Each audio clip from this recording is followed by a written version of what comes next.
வணக்கம். தமிழ் ஃபுட் கார்னரில் இன்றைக்கி தக்காளி புலாவ் பண்ண போகிறோம். சாதத்தை மட்டும் வடிச்சிட்டோம்னா 10 நிமிஷத்தில் ரெடி பண்ணிடலாம். டேஸ்ட் ரொம்ப சூப்பராக இருக்கும். இப்போ அந்த டேஸ்டான தக்காளி புலாவை எப்படி பண்ணுறதுன்னு பார்க்கலாம். இது வரைக்கும் நம்ம சேனலை சப்ஸ்கிரைப் பண்ணாதவங்க சப்ஸ்கிரைப் பண்ணிவிட்டு பக்கத்தில் உள்ள பெல் பட்டனையும் கிளிக் பண்ணிக்கோங்க. இந்த கப்பில் 1 கப் பாஸ்மதி அரிசி எடுத்திருக்கேன். இது 200 கிராம் இருக்கும்.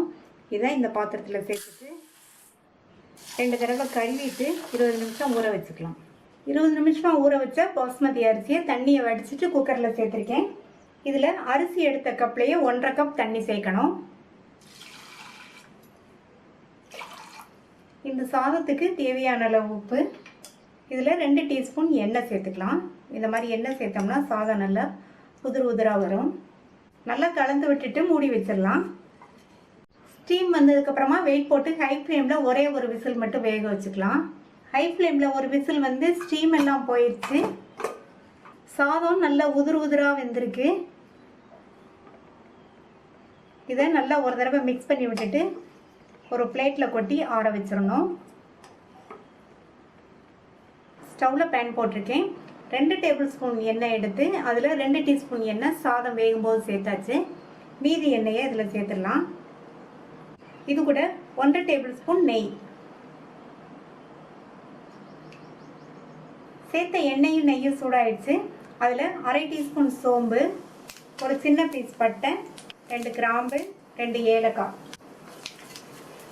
எல்லாமே நல்லா பொரிஞ்சு நல்ல வாசனை வந்துடுச்சு.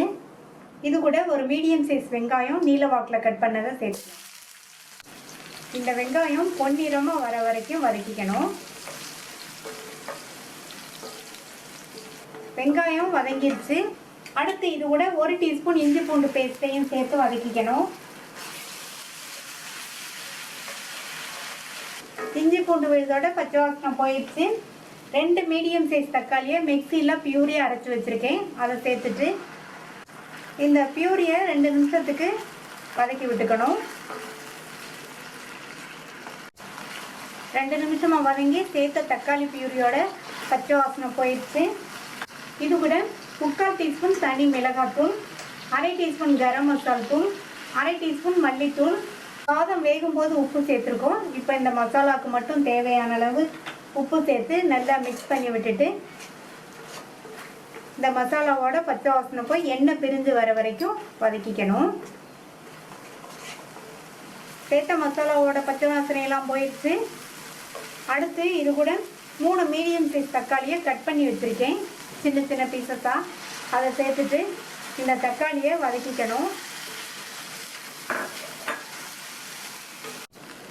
சேர்த்துருக்க இந்த தக்காளி பச்சை வாசனை போக வதங்கணும். தக்காளியும் நல்லா வதங்கிடுச்சு. தக்காளியோட பச்சை வாசனையும் போயிடுச்சு. இது கூட உதிராக வடித்த சாதத்தை சேர்த்துக்கலாம். சாதத்தை சேர்த்தாச்சு. ஸ்டவ்வை லோ ஃப்ளேமில் வச்சுட்டு நல்லா எல்லாம் ஒன்றா மிக்ஸ் ஆகிற மாதிரி கலந்து விட்டுறணும்.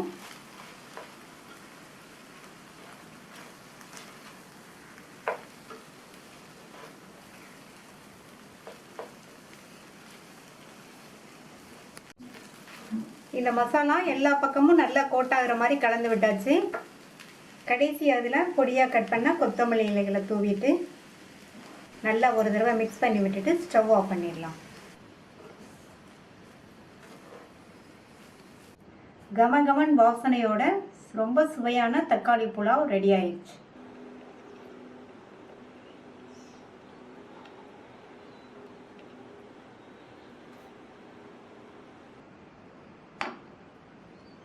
இந்த சுவையான தக்காளி புலாவை ட்ரை பண்ணி பார்த்துட்டு உங்கள் கமெண்ட்ஸை சொல்லுங்கள். தேங்க்யூ.